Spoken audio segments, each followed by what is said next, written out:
परमेश्वर महान है। परमेश्वर कैसा है? महान है। हम निकालेंगे भजन संहिता 111।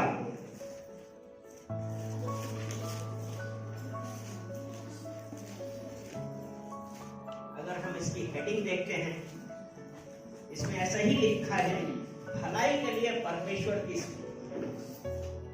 आमीन। चलिए पहला वचन मैं पढ़ूंगा, दूसरा आप इसी तरीके से यहाँ की स्तुति करो, मैं सीधे लोगों की गोष्ठी में और मंडली में भी संपूर्ण मन से यहोवा का धन्यवाद करूंगा।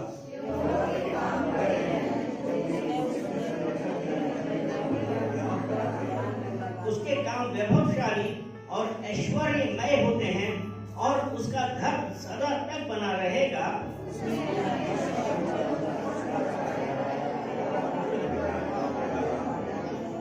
उसने अपने डरवैयों को आहार दिया है, वह अपनी वाचा को सदा तक स्मरण रखेगा।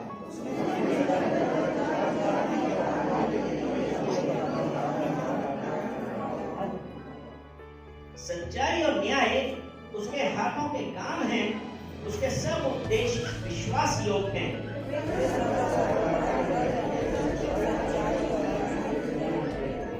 उसने अपनी प्रजा का उद्धार किया है, उसने अपनी वाचा को सदा के लिए ठहराया है।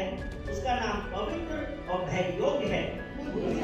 यहोवा का भय है, जिसने उसकी आज्ञाओं को मानते हैं, उनकी बुद्धि अच्छी होती है, उसकी स्तुति सदा बनी रहेगी। आमीन।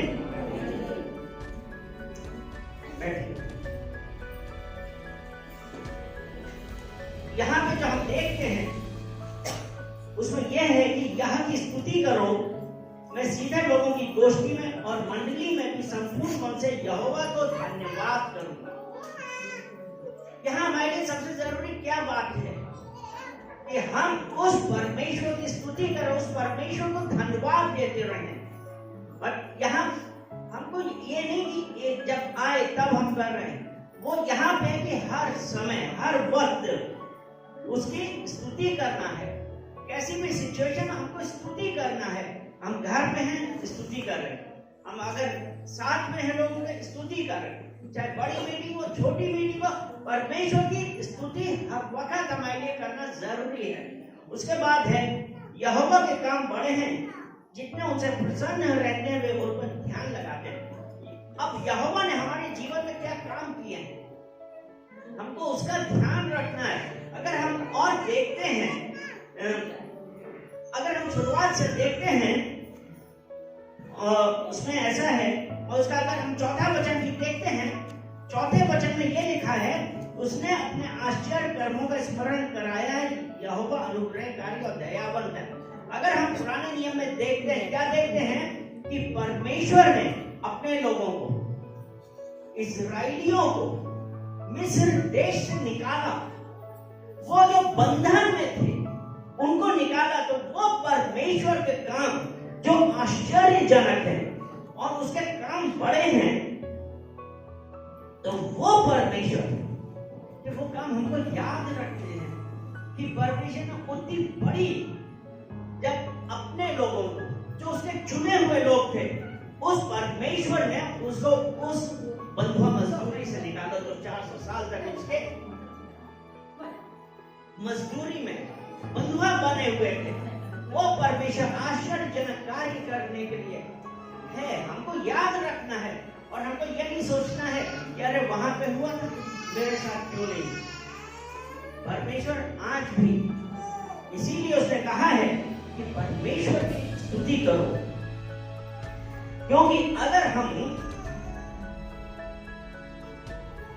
उसने अपने आश्चर्य का यहोवा, अगर हम भजन संहिता 25 उसका 14 पढ़े,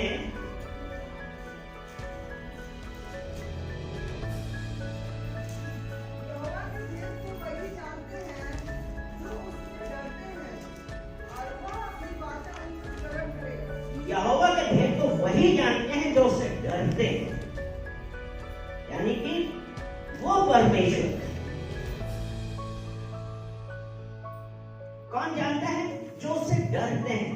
क्योंकि अगले वचन जो उसमें यही है ना कि यहोवा के भेद को वही जानते हैं जो उससे डरते हैं, और वह अपनी वाचा उन पर प्रकट करेगा। जो परमेश्वर ने अपना कवनेंट बनाया है वो किसके ऊपर प्रकट करेगा? जो उस यहोवा से डरते हैं। परमेश्वर, क्या हम उस परमेश्वर से डरते हैं? अगर डरते हैं तो परमेश्वर ने कहा कि जो वाचा उसने हमारे पूर्वजों के साथ बांधी है वो आज हमारे साथ भी वही है। लेकिन जरूरी है कि हमारा उसे भय मानना, उसकी आज्ञाओं पे चलना। उसके बाद अगला 5वां वचन कहता है, उसने अपने डरवैयों को आहार दिया है, वह अपनी वाचा को सदा तक स्मरण रखेगा। जो भी हमने 25 से 14 में यही कहा, वो हमेशा याद रखेगा, अपने लोगों को आहार देगा। अब सभा उपदेश 3 उसका 14 वचन हम पढ़ते हैं।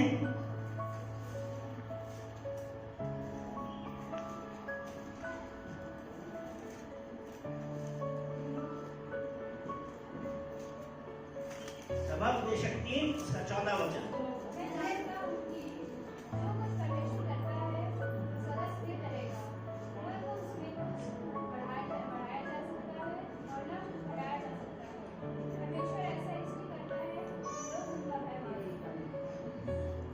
मैं जानता हूं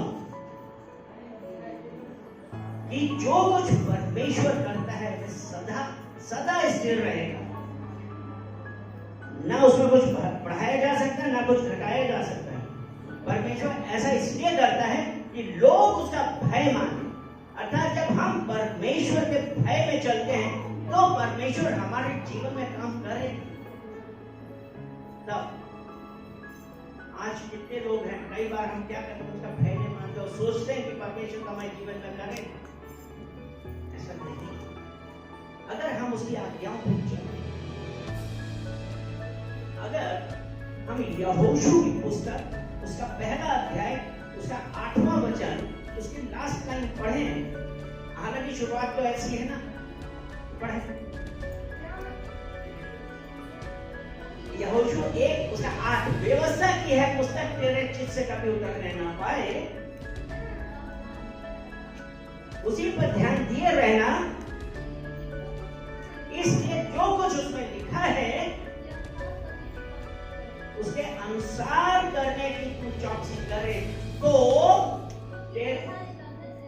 इसलिए ऐसा ही करने से तेरे सभी कार्य सफल होंगे और तू प्रभावशाली। तो यहां पे वो ये कहता है कि यहोवा की व्यवस्था की यह पुस्तक, इसमें दिन रात ध्यान लगा तब परमेश्वर, और जब हम उसमें ध्यान लगाएंगे, परमेश्वर के भय में चलेंगे, तो परमेश्वर का ये कहते हैं कि तभी तेरे सब कार्य सफल होंगे और तू प्रभावशाली होगा।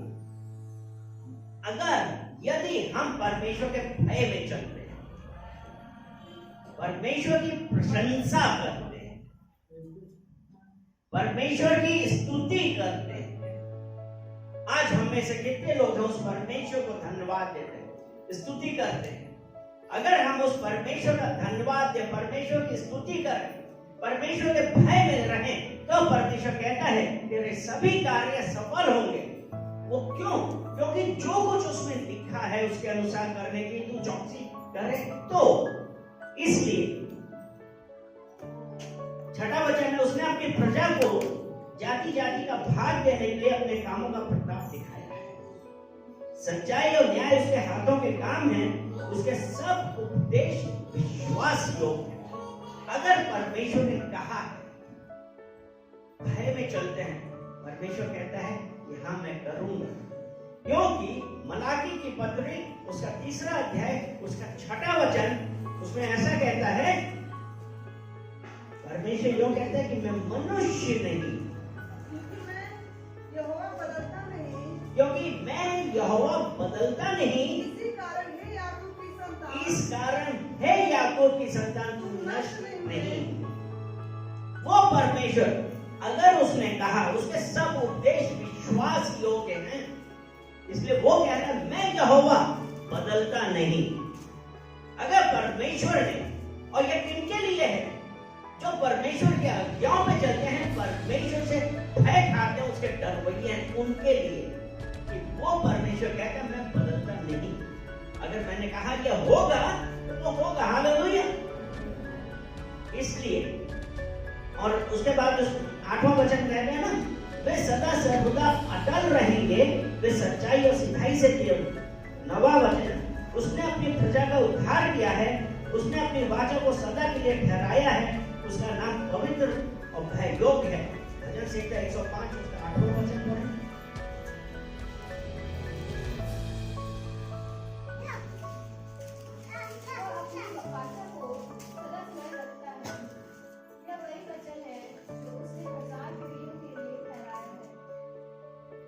उसने अपनी प्रजा का उद्धार किया, उसने अपनी वाचा को सदा के लिए ठहराया है।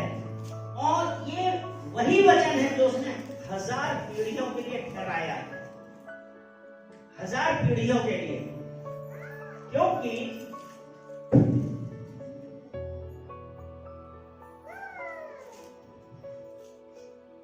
अगर हम निर्गमन 20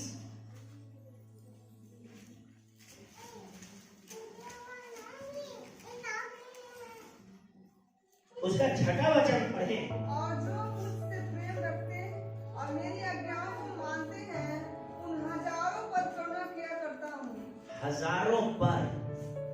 ये परमेश्वर से प्रेम रखते हैं और उसकी आज्ञाओं को मानते हैं। ये परमेश्वर का प्रॉमिस है, क्योंकि उसने कहा मैं यहोवा हूं जो बदलता नहीं। और यहाँ पे वो कह रहे हैं जो मुझसे प्रेम रखते हैं, मेरी आज्ञाओं को मानते हैं, उनकी 1000 पीढ़ियों तक को मैं आशीषित करता हूं। वो परमेश्वर आज भी हम लोगों के साथ है, क्योंकि he is the same yesterday, today and forever. कल, आज और युगानुयुग तक परमेश्वर वही इज द सेम। और जो हमने 9वें में, उसका नाम पवित्र और भय योग्य है। उसका नाम पवित्र और भय योग्य है, क्योंकि अगर भजन संहिता 68 और उसका 35 पढ़ें,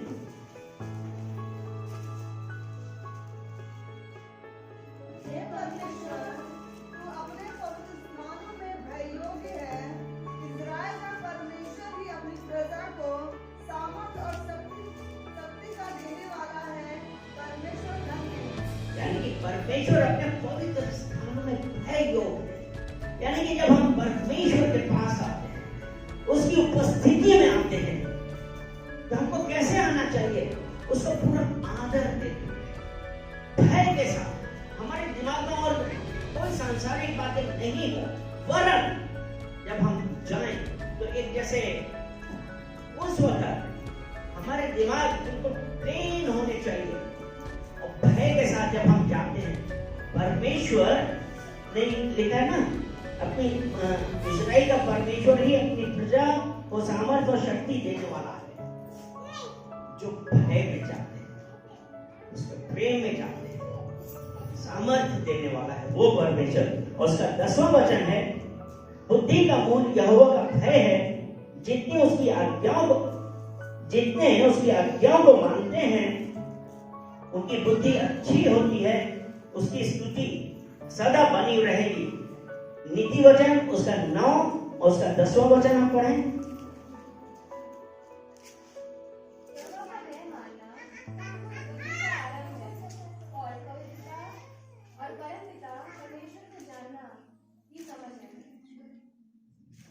बुद्धि का मूल यहोवा का भय है, और यहोवा का भय मानना बुद्धि का प्रारंभ है।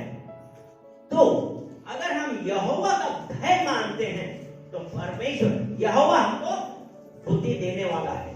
इसलिए जब हम उस परमेश्वर का भय मानते हैं, वो बुद्धि देता है। और याकूब उसका 1 उसके 5 में यह कहता है, अगर किसी के पास बुद्धि की कमी है, तो वो मांगे। वही जो परमेश्वर से भय ठाता है वही तो परमेश्वर से बुद्धि मांगेगा और ये कहेगा परमेश्वर मेरी मर्जी नहीं आपकी मर्जी होने का। हालेलुया,